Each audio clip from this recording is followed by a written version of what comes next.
the longest-running panel discussion show in American radio. To make a comment or ask a question of the panel, call 401-766-1240 or email coffee@woonsockеtradio.com. And now, let's join the Coffee and panel. Good morning to you. It is time for Coffee and here on ON Radio. Once again, it's Friday morning. It's January the 24th. Hello to you, and hello there. Hello there, Dave. Hi, Joe. How are you? Good. Please pop open your laptop there. Okay. And go look to your inbox. And whomever is calling the station right now, Denise will be getting to the phone just a minute. She's running an errand for me. Could be the governor, so I got to check on that. Yeah, it might be. Yes, so you checked, because the first segment sponsor of the Coffee and program is the Northern Rhode Island Chamber of Commerce. Okay, you go right ahead then. Thank you very much, Joe. The Northern Rhode Island Chamber of Commerce sponsoring our Coffee and first segment on the Friday for so many years. And it's nice to have them there because we're always hearing about interesting things that are going on in the business community. And if you don't think, now you say to yourself, okay, well, I don't have a business, I don't even have a side hustle, then maybe this message isn't entirely for you, but it could be for someone that you know. It could be for a member of your family or something like that, where you look at it and you say, well, you know, I just heard on the radio, and maybe this will help you, uncle or aunt or whoever you're thinking of here. So consider the list of things that are going on, like the Businesses Brewing meeting from 5 to 7 on the 29th next, that'll be Wednesday, won't it, Joe? At Narragansett Brewing, 29th? Yeah, that's Wednesday. Yeah, down in Providence. If you were a member of the chamber, then you would get this in your email box. Click on the friendly blue button that says register and have some fun there. The Eggs and Issues breakfast will feature our guest on this morning's program, Governor Dan McKee, on February 4th. Won't just be radio and TV. You'll get a chance to see him in person and maybe even talk to him from 8:30 to 9:30 on February the 4th, which is coming up. That is the third, fourth, Tuesday, following next Tuesday. So 2 Tuesdays from now, the governor will be at the Kirkbrae Country Club in Lincoln as part of the Eggs and Issues breakfast of the Northern Rhode Island Chamber of Commerce. So 334-1000, the Northern Rhode Island Chamber of Commerce will help you in your business, or will, if you suggested to somebody in your family that has a business, you'll be doing them a big favor. And speaking of Governor Dan McKee, he's on the line right now. Come in if you can hear me, Governor. Good morning, David. How are you? I'm doing just great. Now, I have a couple of serious questions and a couple of not-so-serious questions. What do you want Shall we first? start with the not-so-serious questions, the happy talk questions? Let's do that. It happened earlier today when we were plugging your appearance on our show. We said, the governor of the state of Rhode Island and not Providence Plantations. And I said to myself, I wonder what Dan thinks about not being any longer the governor of Providence Plantations. Has it ever occurred to you that you're not the governor of Providence Plantations? Well, I know that we're removing that name as we speak from many areas. The voters voted for it. So, yes, I do realize that. And, you know, it is a long name. I remember being in an interview a few years back, and I was trying to make sure I got the name right. So now I can just say I'm from the great state of Rhode Island. There you go. Yeah. There you go. I know. It's almost cliche, though. I mean, when you had the Providence Plantations, now you were big because your name was big. You know, well, never mind. That's all silliness. There's important things to talk to you about. Yeah, we don't mind being small right now. We really want to be under the radar from what's happening out there in Washington right now. So, you've noticed what's happening down in I can just imagine that. Everybody's jumping on the bandwagon over here. And you know, being the governor, because you're, I mean, you and I, I think you're a regular guy because we've known each other for so many, many years. And yes, you have the job of governor right now, so you're a big shot. I get it. But you must read the news a lot. You must see what's going on in other states because, let's face it, you can't be one of 50 without looking over your shoulder and seeing whatever the other 49 are doing, right? So when you hear Maura Healey make an inane comment yesterday, I'm wondering what goes through your mind. Do you remember? Do you know what comment I'm talking about? No. We quote her in the news this morning. And everybody's jumping on the bandwagon to say, well, if immigration and law enforcement, federal people come to us, we're not going to cooperate with them and help them round up all the illegal aliens. No, we're not going to do that. And all this civil disobedience stuff, which I guess curries favor with whomever they're responsible to, and everyone's making their own decisions. So the governor of Massachusetts comes up yesterday and says, I want to make a comment about this whole thing. In Massachusetts, we're not going to help the feds with any police action against any immigrant that hasn't broken the law. Which, Actually, of course, they're being says. charged with for being an illegal immigrant. And I said to myself, is she listening to herself? Maybe she misspoke. I don't know, but that's what it says. She's quoted in the story. She says the governor said that she's not going to help the federal government with rounding up any immigrants that are not accused of any crime, but being an illegal immigrant is a crime. So that's where we're going there. What crosses your mind when you hear that? Good thing it wasn't me. Yes. Good thing I didn't hear. I didn't hear that. At that time, to hear that, we definitely are going over all the hundreds of executive orders to see how they impact Rhode Island. Yeah, of course you do. Rhode Island, and as I said during the campaign, it's not going. Look, there's a lot of people who like Trump and his administration, but I knew it's not going to be good for Rhode Island, David. That's all I can tell you. Well, it's going to be a tumultuous few years, and I don't think it's going to be entirely good for anybody, but that's just my own opinion. There are some people who are quite relieved that he got backing because they thought he got a raw deal last time, and now they think the justice is served, but we're going to have to live with it for 4 years. And the man has a style which an awful lot of voters got tired of before the 2016 election, and whatever. But we don't have you on to talk about that unless you want to. I just caution everybody: you can't change the Constitution with an executive order, and that's troubling to me. But you can try. Yeah. Oh, you can try, and in a democracy, if you get enough support, I guess maybe you can. But boy, we don't want to go down that path. But I was the president.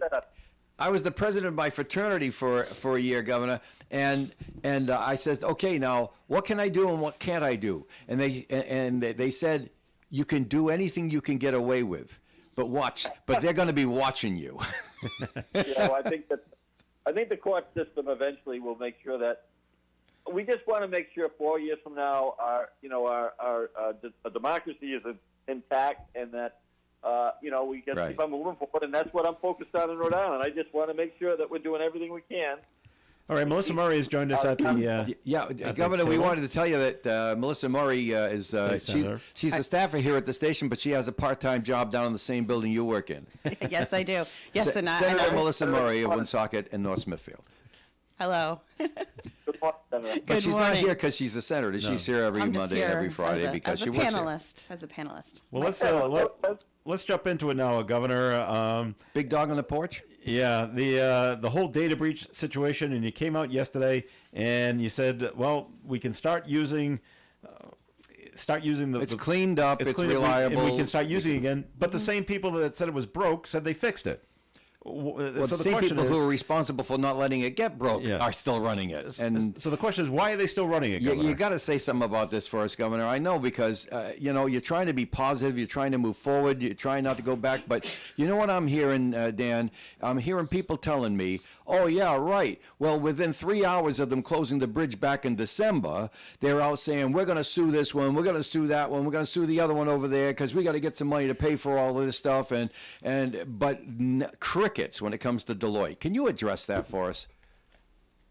Yeah. So first of all, it wouldn't be very smart to move away from somebody in a moment like this when you need to get everything back online, which we have done. So we will follow the facts, just like I said in my State of the State, and it'll lead us to where we can hold people accountable for the breach. But the most important thing for us is to make sure that all the benefits are timely, and we've done that, Dave. So I want to, as much as people want to go to the, to the spot where they want to shut the whole thing down and then wait years to build it back up. If you bring a new vendor and it takes years to actually build it up, we'd be sitting there years from now, not even, working to keep the benefits in place. So we've kept the benefits in place, and I'm actually very proud of that, because that was not necessarily going to be something that we were going to do. It didn't happen during the crisis on UHIP. We had a big problem there. Well, we've serviced the people who need the service, and that was my top priority. The other piece was to make sure that they protect their identity. We've done that in a real strong way. And so, yeah, I get the fact that people want to focus on, on Deloitte in particular here, but my focus wasn't on Deloitte at that moment in time, Steve. It was, can we keep the benefits in place? We've done that. And then can we get back into, safely back into a spot where we can, continue to use the systems that we have in place to provide the benefits, because that's the end of the game. And now yesterday we're transitioning a smart way to do it. A couple thousand people are going to get their information through an email. They're going to go online. We're going to make sure we're testing the system as we go along to make sure that we're not overloading the system. So, yeah, a lot of people want to jump right to a spot, but I tell you, if you jumped right to that spot and said, hey, we're all done with you, you would have a major problem right now. So we will follow the facts. That's what the Attorney General is doing right now in terms of determining where the responsibility is. We know that the legal process goes a lot slower than the public wants, but the fact of the matter is you gotta follow procedures. We got people back in line, and the big thing here, David, no benefits were delayed. And I think that's extraordinary, to tell you the truth. And I want to give really a shout out to the people who are working at DHS, the people who are working at Health Source Rhode Island, and the leadership there. So you're right. I look at the things positive, but it would be a really disaster right now if we had no plan to put people back into the system, and no plan to actually provide timely benefits. So it would not be a smart move to move away from the very people that are running the system, and then delay this thing for years. I see. So it's more like it's a sober and mature self-restraint in seeing where the greater harm would be in making a move at this point, right? Yeah, it would take, first of all, to move away from a vendor like this, it would take you a couple years of planning. So, and you would have to have to do it smoothly, you would have to have a vendor that was actually cooperating with you. It's being smart, it's being intelligent. Remember, the Rhode Island Bridges system is to provide benefits to people who need benefits. There's many people in your listening area that need those benefits. They have received those benefits. That was my top priority. And then also making sure people understood how to protect their identity. We put a lot of effort into it. I would have much preferred not to have the problem, Dave, and work on the things that we're working on with the Rhode Island 2030 plan and raising incomes and doing better in our education and making sure we're healthier. That would have been a lot better a framework to work off of. We actually kept that ball in the air as well. But this is a war story that the people who have actually addressed this thing internally in our staff are going to really be very proud of. They're not proud of the shutdown and what caused that, but what they did after the shutdown is really very good work. Okay. So the difference was there's a data breach, but it was still working, and you just had to address what the damage was. But in the case where it was compared to the bridge, that's it. We lost the bridge. We can't use the bridge. The bridge is done right now. We don't have to keep that bridge running because it's doomed. And so now we could more easily think about what to do about why it happened. Then if we did that this time in a moment of anger, the anger would hurt many people who are depending on you. Absolutely. And a lot of people wouldn't have the benefits on time, and you'd have a real a real get big it. problem. I get it. Good answer. Hey, Dan, we got to hold on for just a second. We got to take a little break here. We'll be right back. But I'll do our second message here from the Northern Rhode Island Chamber of Commerce, reminding you, everyone, they could see you in person at the Kirkbrake Country Club on Tuesday, February the 4th, from 8:30 to 9:30 in the morning. And remember, Coffee and listeners do get dispensation to go to chamber functions in the morning. Just do the makeup and listen to the Coffee and replay on the website. And then not only that, but you get a chance to see a lot of your friends in business and folks that you might not have seen in a little while because things got kind of not busy during the holidays time. The Northern Rhode Island Chamber of Commerce starts answering their phone at 9 o'clock every weekday morning.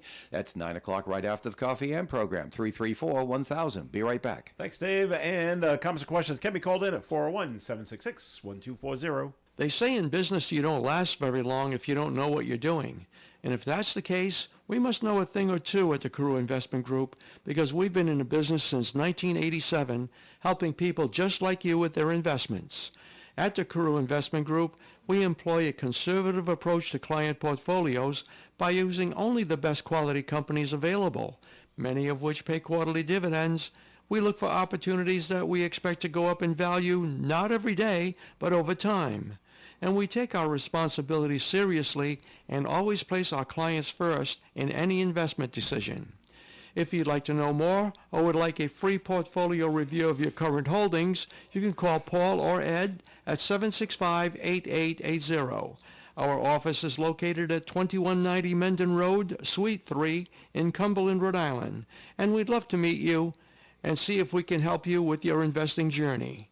Securities offered through Bolton Global Capital, member FINRA and SIPC, and advisory services offered through Bolton Global Asset Management, a registered investment advisor. The Coffee and Panel is enjoying coffee from Down East Coffee Roasters. All their coffee is roasted right here in Rhode Island. Down East Coffee Roasters is available at all Little General stores. ON, AM, and FM. And it's Coffee In on ON Radio. This is Joe Callahan here with Melissa Murray and Dave Richards. And Governor Dan McKee is on the telephone with us. And Dave, still with us, Governor? I am still here. Still here. Yep. All right. Thank you. Ready to roll with the tough question for him, Dave, about let's talk truck tolls. Oh, yeah. Well, I thought that it was a really great idea to have the truck toll, the gantries, still in place and not touch them. Because I thought that was the decision that didn't need to be made right away about dismantling it, when we lost the first fight. Mm-hmm. And so I said, and wasn't it wonderful when somebody up in Boston says we should be tolling people who enter Massachusetts on our roads? And I could just picture Governor Dan McKee in his little corner office down there on Smith Street in Providence picking up, Governor Healy, yeah, we got the gantries up already. You want me to turn them on for Massachusetts drivers? And I said, X blocks the square. Yeah. I says, this guy's a genius. I could just picture that. Did that really happen? Because they aren't talking about it anymore.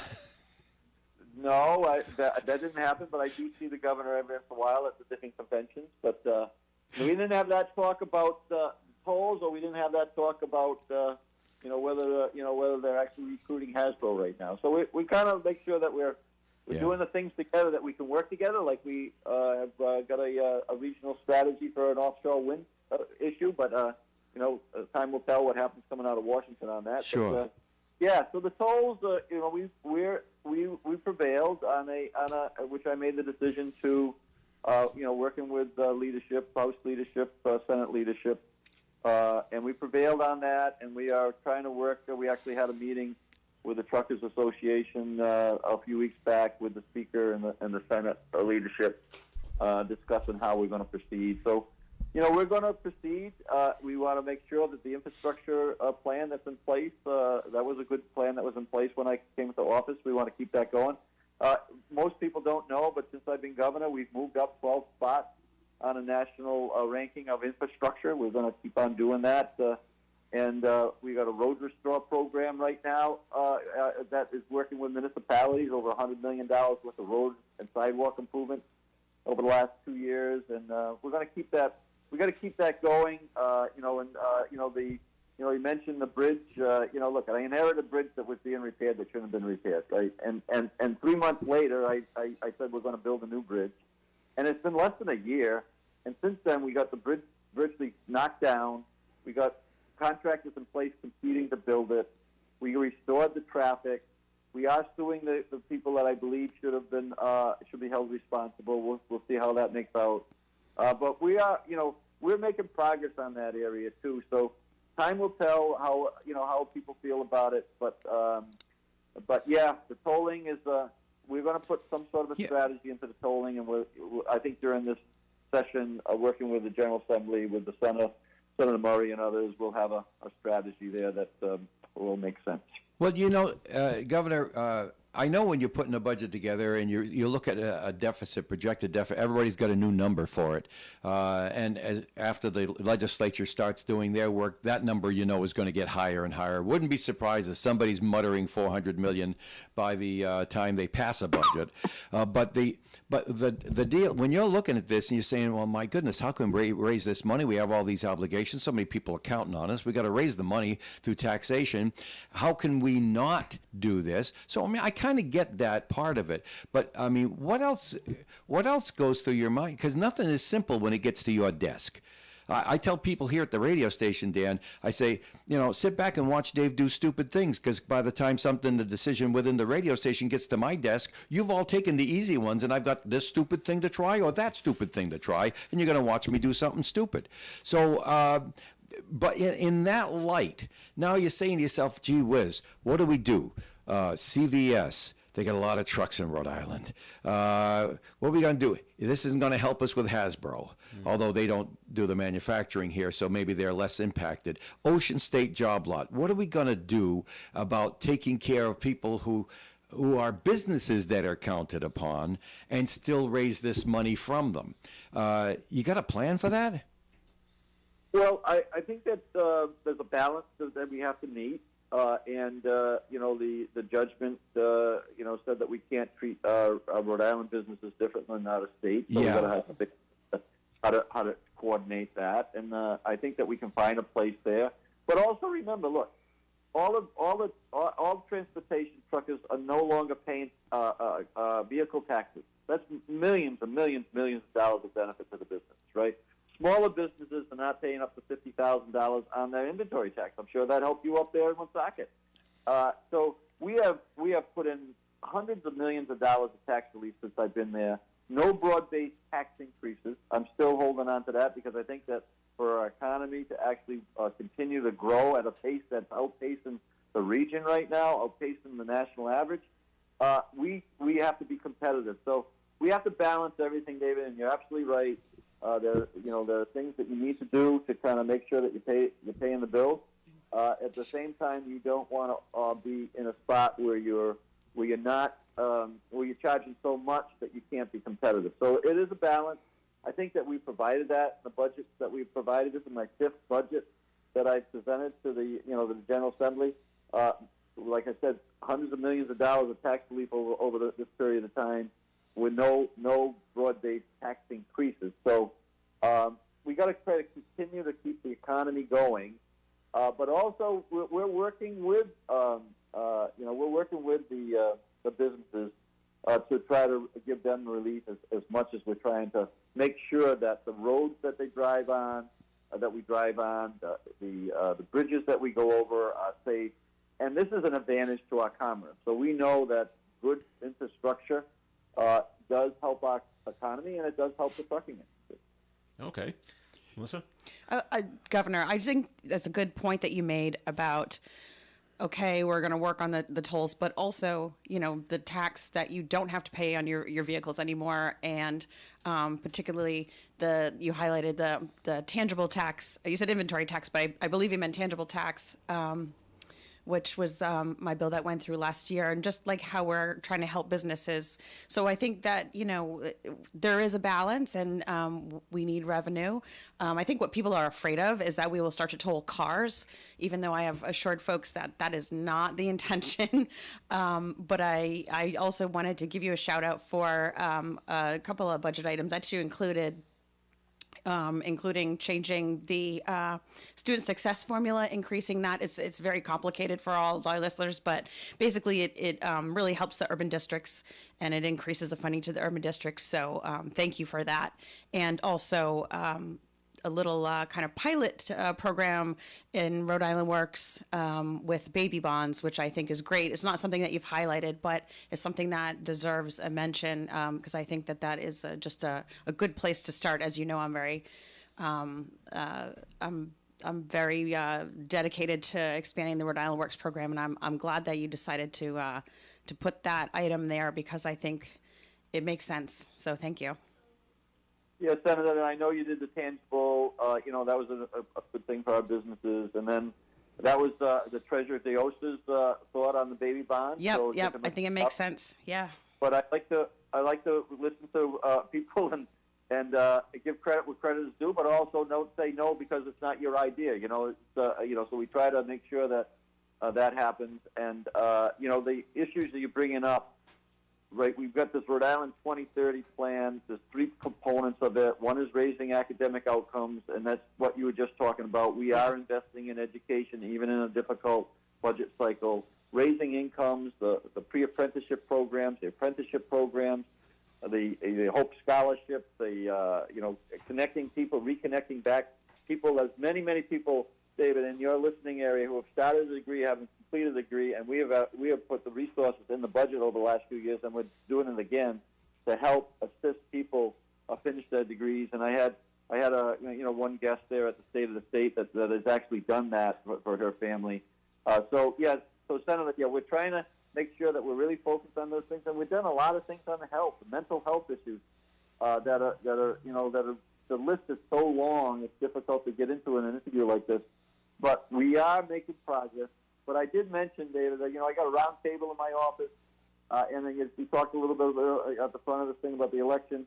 If we represented the presidential election, 4 of those seats out of the 10 would be people who are happy with the results. 6 weren't happy with it, wouldn't be happy with the results, me included. But at the same point in time, we need literally, we need everybody to kind of sit at the table in Rhode Island to make Rhode Island, successful, and that's what we're working on. That's why we work with the senators on issues. We work with the House on issues, and we'll come to a place where I'll get a budget and I'm going to manage the budget. That's the bottom line. I did that for 12 years as a mayor, and I always like to make sure that the budget goes down.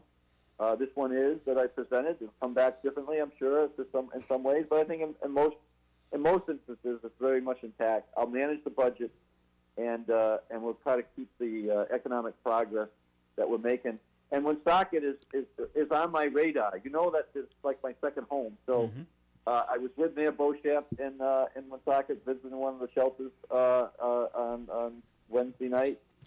We're doing the schools issues. Where you're breaking ground on a brand new school up at Barry Field. That's going to be really exciting. And I mentioned the state is helping out with that, David. So if there's 50 projects going on, school projects in the state. I think it's close to a little over $5.5 billion worth of work.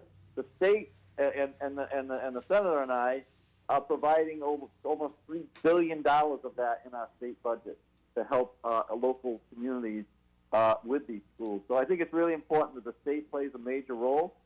Me as the leader of the state right now as governor, I'm all in with the municipalities, and Woonsockett's high on my list.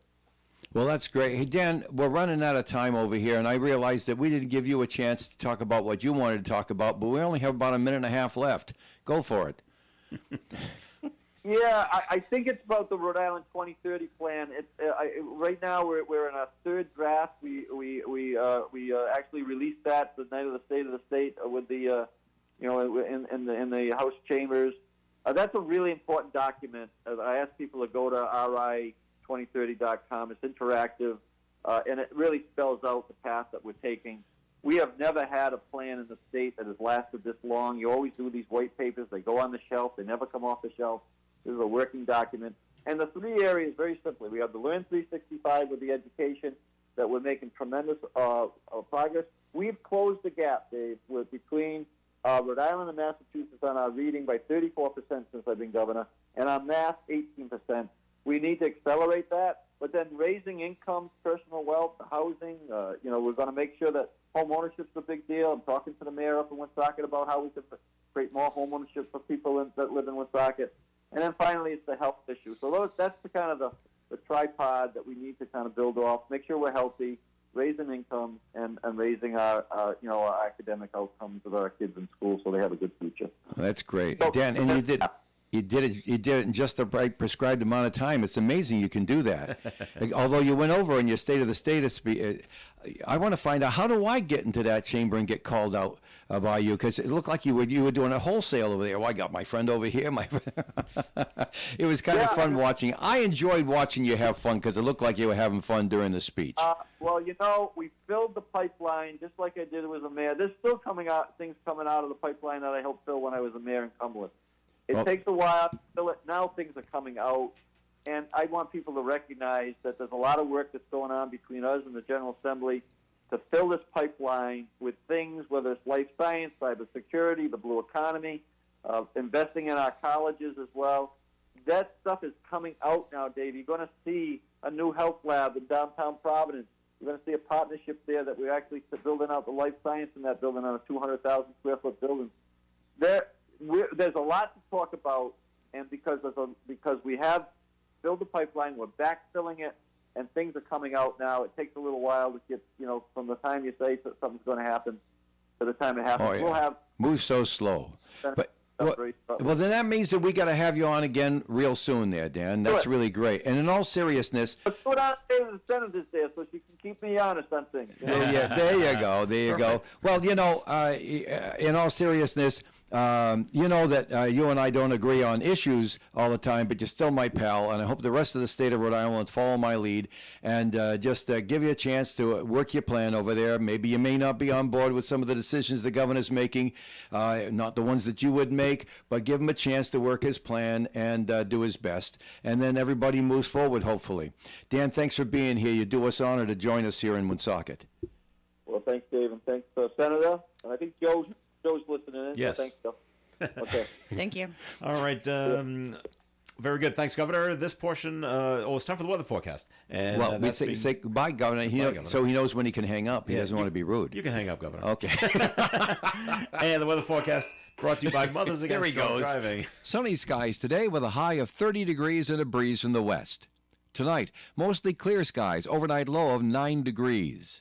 Saturday's weather, sunshine at 28, wind chill values as low as 0 with a breeze from the west. Sunday, partly sunny and 37. Monday, sunshine and 35. Tuesday, sunshine and 39. Wednesday, sunshine and 31.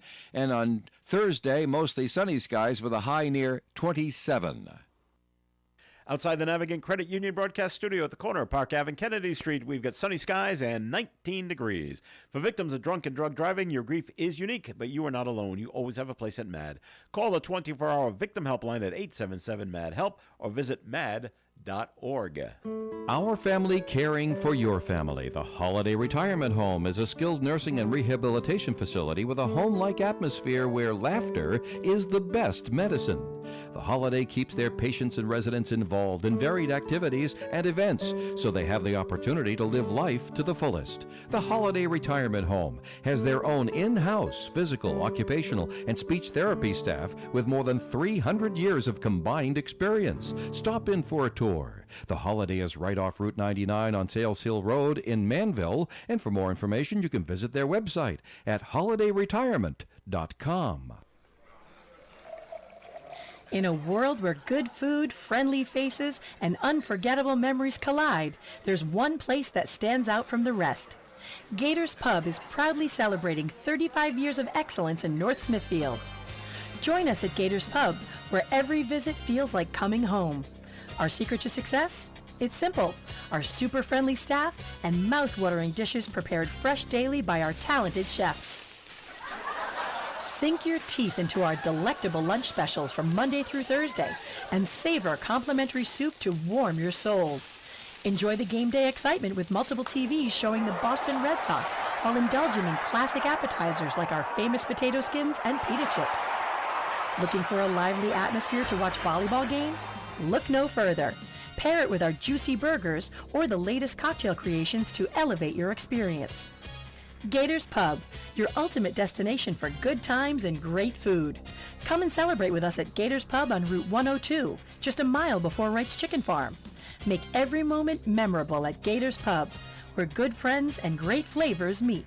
Remember, there are no strangers at Gators Pub, just good friends you haven't met yet. Hi, this is Gary Smith. Join me for Do You Remember, Tuesday through Friday mornings at 9:30 here on ON Radio. It's Coffee and on ON AM and FM. Thanks for joining us. I'm Joe Callahan, and our thanks to the governor who was able to be with us. And we're being joined at the Coffee and Table by Rich. He Elaine answered from all our Post questions, 85. Joe. I thought that was really How are nice. you? How are you, Rich? Hi there. Hi. And Rick answers all our questions, too. When we ask him questions, Rich, Melissa Rich, we're Murray's going to here. ask you a question Good in a morning. few minutes. And Dave, Okay. who you hear talking, has got the Valley Breeze in his hands, and they're the sponsor of this segment of Coffee In. Ah, yes. Well, we had a little snow, and the Valley Breeze is celebrating the snow in their Cumberland and Lincoln edition, as they have a couple of people who now live in Pawtucket, still the Blackstone Valley, up in Cumberland, taking a toboggan ride down the hill. Nice little picture there. Ethan Shore, he talks about serious stuff with the Cumberland Police Chief. Says the license plate cameras are in place and more are coming, following Woonsocket's lead, of course. A local woman in Lincoln was honored for 50 years at Luxury Cleaners. Jennifer Hubbs has that story. Ethan also has a story about neighbors oppose a revised plan for the Harriet Lane condos. Moving over to the Woonsocket, North Smithfield, and Blackstone edition, we have members of the Cub Scout Pack number 7 at Slatersville watching their cars. They got the annual Pinewood Derby in North Smithfield Middle School. That was very nice. And of course, in the town government, they're getting sophisticated with tracking assets for the town. Woonsocket retains firm to help on waste operations at the City Council. Weston and Sampson Engineers for the all-important work of helping troubled waste processing operations. And over in Borrellville, the story is they're considering a request to light up the pickleball court so people can go there after dark. No. And no, we all know don't do that at all. we want to have lighted pickleball in Borrellville. When we were growing up in Borrellville, we all said, hey, I wish we had lights in the pickleball court You out weren't in saying Borrellville. that when you were growing up at all, Dave. That's right. We were busy growing our own cucumbers out in Borrellville, Well, so we there could you make go. our own Make pickles. pickles, yeah. There you go. And by the way, in every Valley Breeze, no matter what edition you're picking up, you have the special self-improvement ideas guide. It's an insert called New Year, New You. Get it with your copy of the Valley Breeze newspapers, free where you shop every Thursday. If they want to put up lights at the basketball courts, if you have basketball courts out there in Burrillville, then that's fine. Basketball has stood the test of time. That sport's going nowhere. So put Well, lights at the basketball court. as Well, opposed don't to you the mean to pickleball say court. that pickleball's going nowhere? That's I think what it's I am already saying. out of this- fashion, is this right? starting to go down? I think so. Well, you can't play it outside in the wintertime. It's just No, it's you too can't. cold. So I don't know if places like Forecourt down in Cumberland have transformed some of their tennis courts into pickleball courts for the inside players. pickleball wouldn't have come around if there hadn't been tennis. Yeah, but tennis has been around for ages as well. Right, but now they Pickleball's got been around for a bored couple of years. tennis and they said, let's make Let's a play game tennis with based a on wiffle tennis ball. that has a stupid Isn't name. that? I don't even know what pickleball is, but like, It's similar to that. It's, right? Isn't it like with a wiffle ball? Not, You well, got a it's It's a racket. plastic ball. Okay. You got a racket, you got a plastic ball. Yeah, And it's a slower and you- version of tennis. Is what And it- it's is what like it is. the in thing for all the upper class Yeah, folks. so- It's a, hey, I play Oh, yeah, pickleball. right, Oh, right. it'll be dead And in a I'm couple not years. afraid to say I play pickleball. Yeah, yeah. All right, That's what I Rich, thought. post 85. See, We're in I a told you we were pickleball gonna ask you a tournament. question. I told you we were going to ask you a question. You must be prepared. What's going on down at Post 85? What's going on? Well, it ain't pickleball, I'll tell you that much. Oh, thank goodness. Oh, yeah, we got a little bit going on. We decided to ramp up our the winter time usually sit down and do almost nothing. So we just decided to ramp it up a little bit. So coming up, in fact, just about every Friday evening up through February, we're going to have a little bit of indoor entertainment there. So, in fact, tonight, and every one of these nights is a Friday night. So as I go through the list, they're all Friday nights. Good. Tonight, This will take care of our Jones for Levitt on Friday nights. Now there you go. there you Right, go. we just go down to Post 85 Absolutely, and be the complete absolutely. replacement. So we have tonight. We have Deep River Acoustic Project. They're going to be on from 6 to 9 p.m. And as always, anytime we have music down there, there's no cover charge. Come on down, enjoy a beverage. I mean, let's be realistic. Why do you want to do a cover charge when you can make money at your at the bar. Bar, correct? I mean, that's pretty much, you know. Well, So, people one might likes a want to cover buy a charge, drink for the band. well, there you go. Yeah, right. There you go. And it gets really interesting after 8 o'clock. Absolutely. But like I said, tonight from 6 to 9, we got Deep River Acoustic Project. And then we can go to February the 7th. If you got your calendar in front of you, circle out. We got a guy by the name of Charlie Rock on that Friday night on 2/7 from 6 to 9 p.m. Now, if you ever been down to hear Charlie Rock, I love the guy. I think he's just one of the better local performers around here. And he does anything from like Cat Stevens to Hall & Oates to, you know, that kind of genre of music. But like I said, he's basically classic rock, Charlie Rock. So like I said, that's on February the 7th from 6 to 9. Then on, so it looks like every other week by my schedule here. So on February 21st, we got Christine Ann Boland. From 6 to 9 p.m. And Christine Boland plays all over this area of Rhode Island. She's at a lot of different clubs and stuff. And a little known or unknown fact, she is actually the sister of our commander. Okay. So Christine does an absolutely marvelous job. She usually has Tim the banjo man with her, and Tim accompanies her, and it's just real good music. And then on February the 28th, we got Tequila Jim. Tequila Jim will be performing from 7 to 10 p.m. on the 28th of February. And then Is he a Jimmy Buffett kind of guy? I don't know. I would imagine sounds with it. Tequila, he might be Tequila Jim, so maybe Jimmy Buffett stuff. All But right. I'll get clarification on that for you, Joe, for All right, next Friday. please. Then on the March the 7th, we have the Double Bill Band from 6 to 9 p.m. And then on March 28th, we've got Deep River Acoustic Project coming back from 6 to 9. So I'll announce these, on my Fridays again. But like I said, tonight, Deep River Acoustic Project from 6 to 9 p.m. over at American Legion Post 85. No cover charge. Come on down, have yourself a beverage, and listen to some good acoustic music. Also, just as a gentle reminder, I made the announcement last week. Jeannie Mishaw from New Beginnings. Jeannie does a wonderful job with the New Beginnings project here in Woonsocket. And they are in a brand new facility.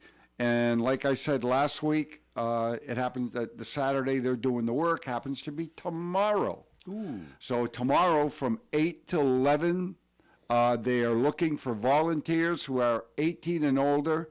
And also, if you've been a bad person with with law enforcement people and you got to do some community service, you're welcome to come out to knock out some of those It's community not just service that. projects. The honor roll in the local high schools. Well, National Honor absolutely, yeah. Society Not just, I'm sorry, yeah. require some community service time. There you go. So if you want to do some community service, you can go. And they're not in trouble with the cops. No. Yet. They might be someday. Dave's on a roll this morning. I'm loving the 80. I'll leave the room and give you a break. But yeah, Jeannie's looking for that help with the New Beginnings tomorrow. And if you need to do some community service, you can go to 36 Stanley Ave here in Woonsocket. Jeannie will have masks available, but she's asking that you do bring work gloves. Because what we are going to do, I had asked her, what kind of duties? So they just had renovations in this new building, so they're going to need to be moving some ceiling tiles around, pieces of metal, general trash cleanup, and all that happy stuff. So like I said, bring your work gloves, and if you got any questions for Jeannie as far as the work crew tomorrow, you can give Jeannie a call at 401-356-4066. Once again, that number 401-356-4066. Ask for Jeannie, and she can tell you all about the work project going on at New Beginnings tomorrow. And the last thing I'd like to mention is the American Legion Post 85 on Sunday. This coming Sunday, we used to do meat raffles like once every Sunday. And to be perfectly frank, they started to be not too well attended. So what we decided to do is have a mega meat raffle. Mega meat raffle. I'm telling you that there is more meat and pork and everything than a barnyard that's going to be down there on Sunday. So here's the plan on Sunday. We're going to have 3 full tables of meats to be raffled off. The first 2 tables are going to be drawn this Sunday, starting at 3 p.m. And then the third table of meat will be drawn at 4 p.m. The tickets are 3 for $5, 7 for $10. And if you buy a ticket to the meat raffle, you can enjoy some beef stew. Because we're going to have big pots of beef stew down there, so you can have yourself a bite to eat. And, I mean, how can you beat it? Even if you only buy 3 tickets for $5. Go down there, buy your tickets, sit down, see if you can win some meat, and you can have a meal at the same time. So that happens this Sunday at the American Legion Post 85 on 870 River Street for the Mega Meat Raffle, starting at 3 p.m. All right, thanks, Rich. Yes, Melissa. And if anybody missed those dates, we have all of that information, the dates, the times, and the bands that are going to be playing on our website, woonsoccerradio.com, and you click on the event calendar, and they're all on the event calendar. Very good. We're going to take another break here in the Coffee and program, and more coming up. We got a note to get to as well. This portion of Coffee and is sponsored by the Valley Breeze newspaper. The Valley Breeze has been a local news leader since its founding in 1996, and more people are reading our stories today than ever before. We believe our mission of making our community stronger by telling their stories is not just a tagline, but a way of life for our staff as they connect with you, our loyal readers and advertisers. Our team thanks you for always reading, always reaching out, and always helping toward our shared vision. Check out any of our 5 editions or visit valleybreeze.com for more. Every winter, the state of Rhode Island prepares for the winter season, and we want you to be prepared as well. At the Rhode Island Emergency Management Agency, our top priority is keeping everyone safe, so we want to remind you to be prepared for the ice, cold, and snow. Keep an emergency supply kit, have a communications plan, and stay informed. Find more information at riema.ri.gov or visit us on social media. Brought to you by the Rhode Island Emergency Management Agency and the Rhode Island Broadcasters Association. You can depend on us for public service, ON Radio. All right, here we are on the Coffee and program. Thanks for joining us. I'm Joe Callahan here with Dave Richards, Melissa Murray, and Rich Elaine. Once again, our thanks to Governor Dan McKee, who joined us earlier in the program. And we did have a note that was called in, 766-1240. Rich, you might want to make a comment or so after this. Not me. You might want to. Here we go. To all Bruins fans, better start. Sorry, Melissa. Think you better start resigning yourself that this year's team is a Midland team and maybe at best crawling into the playoffs. Now, yes, they did win last night. Certainly not their resume over time, but a reality. Hard pill to swallow. But it looks like that's in the cards. You agree with that, Rich? Well, yeah. Crawling into the playoffs? I think if they make the playoffs, that's the way they're going to get in. But you want to know, wild card time. If you listen to, you go around the league and you listen to all these general managers and all these players and stuff like that, and the only thing that it appears they're all interested in is making it into the playoffs. Period. That's it. They don't care how. They don't care how they're standing. Just make it first, second, third. That's matter. right. That's right. Make it in, wild card. We don't care, and then we go from because the real season starts then. That's the way they all think. So okay. Hey, but I do agree. That they're not the team that they were advertised to be at the beginning of the season. Yeah. When you're running neck and neck with the Montreal Canadiens, and the person that wrote that note in, I'm pretty sure is that fan. When you're running neck and neck with the Montreal Canadiens, that ain't something you want to be too proud of right now.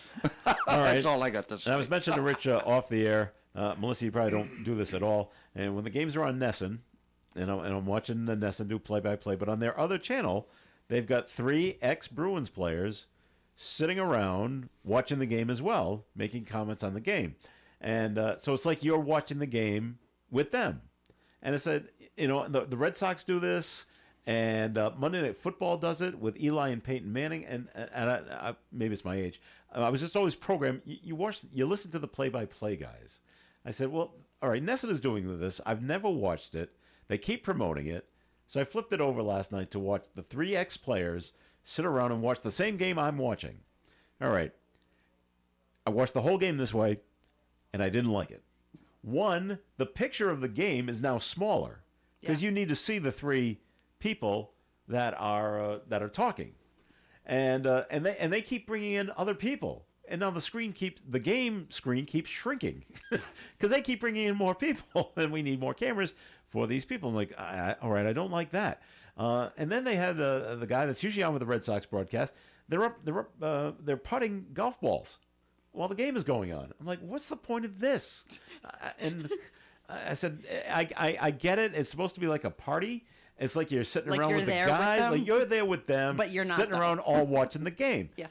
And I'm like, and one of the big things I didn't like about it was when the Bruins scored, I'm used to hearing the crowd roar. And when the Bruins scored, there was no roar.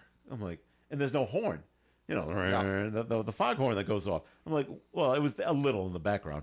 I'm like, that's what I didn't realize. Oh, hey, I like that. And now I'm missing it. Mm-hmm. So I don't think I'll be going back to watch that. I'll go back to Judd Surratt and Andy Brickley and watch those guys and I think, deliver the game for me. And I think the only thing that could bother Joe more about that would be if they had the glowing puck come back. Oh, I hated that. I hated the trail behind the puck. That bugged me. So, all right, Melissa, Dave had the story this morning. Former mayor of Providence, Joe Paolino, says he was inspired, and when he visited Chicago last summer, and he wants to transform Providence into a Chicago. And I went, are you insane? Chicago's got more shootings going on in that city. But in what way? Well, like his goal, he wants to transform downtown Providence streetscape to create an environment that attracts businesses, residents, and visitors. Now, I don't know what they're doing in Chicago. We only hear the bad stuff, really, that happens in Chicago. We don't hear what the good stuff is. Brett Smiley's behind this whole situation as well. I'm like, okay, so do we really want to become Chicago? I don't think that's what they mean. Okay. Maybe they should have been a little more specific. Don't you think? So highest murder rate of any major city in the country. Statue Mayor, what was her Daley. name? White House? No, was that her name? The mayor there with the curly frizzy hair from Chicago? White House. No. White House. What was her I don't name? remember her name. I gotta look it up. I want to look it up. So when I have been involved in like a kind of in the downtown Woonsocket Collaborative, and we really wanted to kind of go on these different tours on different cities, and we bring back great ideas. And we, for instance, go down to like a southern city, and we think, they have a river too, and they created a river walk, and that's great. And I think that's the kind of thing that they probably mean, like where they have they call them smart streets, where there's room for pedestrians and there's room for people to get together on the street, and then it's really pretty and it attracts businesses, and there's a lot of trees and whatever. Maybe that's what they mean. I don't think they mean that we want to be like Chicago. I think perhaps there's a certain aesthetic or certain way that they've set up a part of their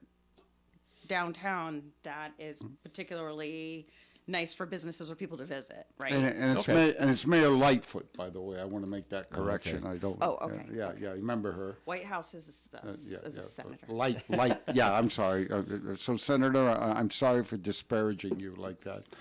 As far as Mayor Lightfoot, okay. All right. Well, now that according to the story, they said there's a plan, but then they say the goal. So there's nothing really. I guess there's nothing really concrete about what they want to do yet, and there are people out there that love Chicago.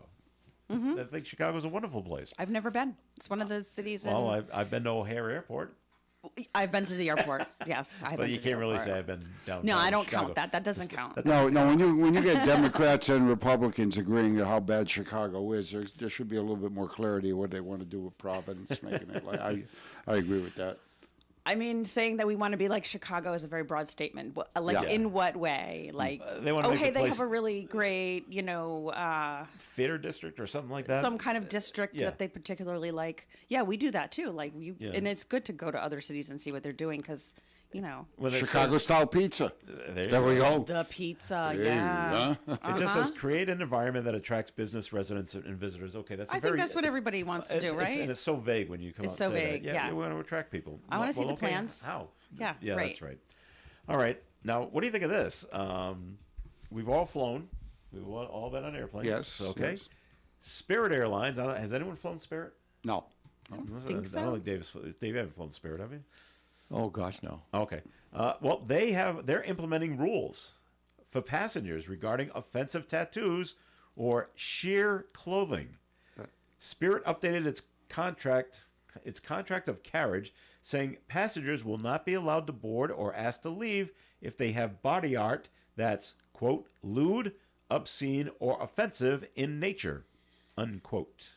Now, that also applies to passengers who are, quote, inadequately clothed, unquote, which is defined as see-through clothing, not adequately covered areas. The budget airline has previously banned barefoot passengers or offensive clothing. Well, the FAA has something about barefoot. Yeah. You can't be barefoot. It's not really their rule. It's for Okay. safety reasons. Right. It's not for, like, because I've never seen anyone, you see it on jokes or things like that. I've never seen anyone take their shoes off on an airplane. I do. Yeah. Oh yeah. Oh yeah. Socks too? Well, they're wearing Well, no, Crocs and they put- flip them off. No, well, Okay. I wear flats anyway, so Yeah. because it's cold on the airplane, so I Yeah. bring my poop ones and I like change. Oh, all right. Yeah, I do a Mr. Rogers. Do you think they're looking at lawsuits, thinking this is You this is a know, First Amendment right? And Yet Disney will kick you out if you're wearing an offensive T-shirt. yeah, Same thing. I mean they're basically. a business; they set their own rules, but at Yeah. the same time, like who determines what is What's offensive? obscene, what is offensive? That can be subjective. Yep. And so I think if you don't like it, then don't go on the airline. I think that it's I don't like people telling others what to wear and what not to wear. I think you should use common sense. That doesn't always happen, but I think I don't like to get into like telling people how they should express themselves or not. And I mean, I'm not going to wear a see-through Well, who's shirt wearing and no see-through shoe. clothing on the airplane? I'm sure that they have to do this means that more than one Someone's- person has someone's done it. done it, right? Like, I guess hopefully if- they're not making a rule for one person. Yeah. But I know it's really cold down south, but normally it's warm. So if you're flying like from Miami to Houston, warm in Miami, warm in the airport, warm in the plane, warm when you land, and they just yeah, I'm still not wearing a sheer shirt. no, okay. So that means if I fly on Spirit Airlines, I can no longer don my tank top and my Speedos with my flip-flops, right? Yeah. Well, they no. won't. Oh, I can't do that? That, but I'd according be to this- ugly, I'll tell you that much. Well, first of all, you would be adequately covered. Yep. If you wore your Speedo. Yep. No thong though, Rich. Right. Oh, okay. Keep the thong off, and the one that says, F the Montreal Canadiens. Yeah, You yeah. can't wear that one on the airplane. Right. Well, when you take a look at my build here, the thong and the Speedo wouldn't make much of a difference, I'll tell you that much. But theoretically, you're abiding by their rules. There you go. So There you go. that's. I mean, Good for that airline. for See how them, much, I- see how I much, won't- see how right. much business they lose, and Yeah. lawsuits. I and wouldn't be knock maybe- yourself out. Well, maybe they'll get more. Yeah. Well, they say- should concentrate more on landing your planes and taking off on time, and maybe you'll be all right. Right? Well, I remember flying for the first time. This goes 1981, and my parents, mostly my mother. Now we're flying. Okay, you had to dress nice. No jeans. Oh yeah. We were going to Florida. We were going to Disney World. It's gonna be hot. Oh no, chinos, button-down shirt, because we were flying on an airplane. Times have changed. We were going on Eastern Airlines, Times have changed. and like on the way down and on the way back, you looked nice on the airplane and in the airport. The same thing going to services, okay. going to church or anything like that Right. today. Oh, You well, that's go right. to services. I mean, back in I'm going to tell you what, if I had even halfway thought of having a pair of jeans on to go to church on Sundays, my dad would have I was had not my, allowed- no, woo, no. you have to be all like Really? gussied up and, oh God, have yes, to- oh, yeah, please. yeah. Now today you see them walking into I don't care what religion you are, you see them walking into any service, they either got jeans on or shorts or your tank tops, and I mean, what the heck is Yeah, we this? weren't allowed to wear shorts. I've Yeah, worn, I know. I've worn shorts to church. Yeah. Yes. Yeah. No, I can understand As if you're an adult, like now. Well, no, I can understand if you're. No knock on you. At Yeah. least you're going to church, right? But Right. I think that's the way I yeah, looked but at that's it. right. That's but that's you know, I it, can right. understand if you're at a campground because you've got these campgrounds that have the services on the camp and stuff. Okay, you're camping. You can go in your shorts and tank top or whatever you got. But come on. But I guess you're right, and I'm sorry. Make to them be- the clean one. I'm sorry if I'm being Yeah. being sexist, but I have looked at what some of the other what the females are wearing, and especially the teenagers. It's pajama pants and God, I know. slippers. Yeah. I said, okay, yeah, you No. dress, but you look so. You got It's bum. too relaxed. But you're a What you're teenager wearing. and you're actually going to church. But you're here, so I'm trying to No. balance does that. does your God care what you're Yeah. wearing? And- Probably not. And the priest never says anything. Come on, course though. not. You don't. You You're just don't. happy that you're there. funny- You don't go out of your house in your damn slippers you shouldn't. You and shouldn't, your but- They do pajama bottoms, and I see it at Walmart. Saying, Oh, that yeah. just drives me up a wall. Yes, I get the flannel stuff, and it, okay, when we were growing up, this was not done. Yeah. And now it's being done. Grow up and be unhappy. The world changes. So, but Thank there- you. there's I a know, we real gotta thing go, here Dave, so that we gotta there's go. a real thing that I've learned here is Yeah. that, generally speaking, because of the chemical makeup, a female human being's skin is softer than a male's. And soft clothing means more to them for their comfort than it would for a guy. And so possibly. if you don't have something that's girly, flannel does a great job. Would the female on the panel agree? I'm wearing my flannel scarf right now, and I can say that I love it. It's very cozy. I got the flannel inside my jeans. Oh, there. well, I mean, they're Mine, like you to- know, I I like- love it. Ooh. I'm just saying there's a real reason for I like to them be wanting cozy. to dress this I way. like to be cozy, but I don't wear flannel pants outside the house. But that's my Well, okay, yeah. That's my There's generation. a line that we so, don't want to cross, right. and it has to do with how we were brought up and what we're comfortable yeah. doing. Churches are going to have to start putting up notices on the door that says no food or drink allowed.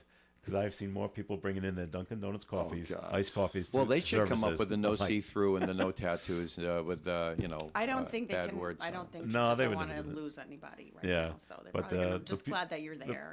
Okay. And I know little kids, 2 are eating their Cheerios, and that's fine because it's keeping them calm. But these are Yeah. adults coming in with their Dunkin' Donuts iced coffee. I'm like, wow. All right, we got to run. Thanks to the governor who joined us earlier today on the program, and Dave, thanks for coming in as well. I give him an A+ on the performance today here, the governor. We don't agree on a lot of things right now, but I give him an A+ for standing up for what he believes in. All right, Melissa Murray, thanks for coming in. Thank you for having me. Have a great weekend, everybody. All right, and Rich Lane, thanks for coming in. Thank you. Tonight, 6 to 9 p.m., Deep River Acoustic Project, World American Legion Post 85, little music, no cover charge. And it won't be too loud, folks. No. You can go and enjoy yourself. Nice acoustic stuff. They're very good. This is Joe Callahan. Have a great weekend. We'll talk again on Monday. Oh, no, tomorrow during the Tiki Bar at noon. Okay. Got to be ready for that. Stay tuned for Gary Smith and the crew. Do your members at 9:30. It's a Friday. Here on ON Radio. Broadcasting live and local daily from the Navigant Credit Union broadcast studio at the corner of Park Avenue and Kennedy Street. This is WOON Woonsocket Radio. And now, the news.